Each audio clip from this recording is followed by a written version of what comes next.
All right, I'm here with my colleague Uma Krishnaswami with her brand new book, Out of the Way, Out of the Way. And I've invited her here to talk about it. So Uma, start from the beginning. Oh, the beginning. Well, I think the beginning actually was when I was 3 years old and remembered planting a tree with my mother. We planted a mango seed and it actually sprouted into a tree, and I still remember that sort of velvety feeling of the little stem when it pushed up, and it had it was green, but it had these purpley overtones. I have such a vivid memory of that color and that touch, but then of course I didn't remember about that for very many years. And when I first started writing this story, it was about a group of people who protested potholes in their road by planting trees in them. And where was this? And that was in India. It came from a newspaper article that my father told me about. And my dad passed away this year, and in the last few years before he died, a lot of times when we would speak to him on the phone, he would say, "Shall I tell you a story?" Oh. And I would get something to write on, and I'd write. And he'd tell me these really quirky little anecdotes about, things he'd read in the newspaper, or stuff from his childhood, or from his days in government service, eccentric characters he'd met. And then he told me this one was about these people who did this crazy radical thing. But clearly the story needed to be more than that. Once I started writing it, it took on its own direction. And you published it in India, but it's now coming out in Canada. It is. Groundwood Canada is publishing it, Right. and that will be the North American edition, so I'm very excited. I'd like for you to talk about the illustrator. Oh, look, the illustrator shares my name. How about that? But if you look very carefully, she spells Krishnaswami with a Y. And no, it's not me with adding a little different slant to my name for illustration. I can't draw. Yes, there is an illustrator named Uma Krishnaswami. She spells Krishnaswami with a Y. She lives in India, and she does this marvelous.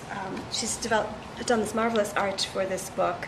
It's a very, it's a blending of a couple of different folk styles, and she's merged the blocks of color with these very quirky black and white drawings. It's just marvelous. It has such a classic feel to it, doesn't it? It does. And yet it's contemporary too. Mm-hmm. It is. It has that sort of classic folk art feeling to it, the kind of thing you'd see in a tapestry or an embroidery of some kind.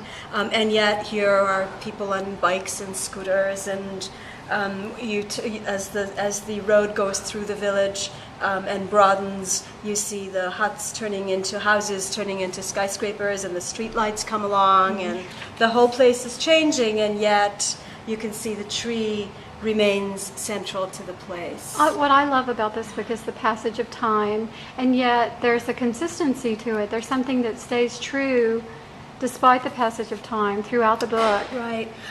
When I first conceived of the story, the boy was much more central to the story, and I quickly found that was was falling into the trap of putting nature and development at odds with each other.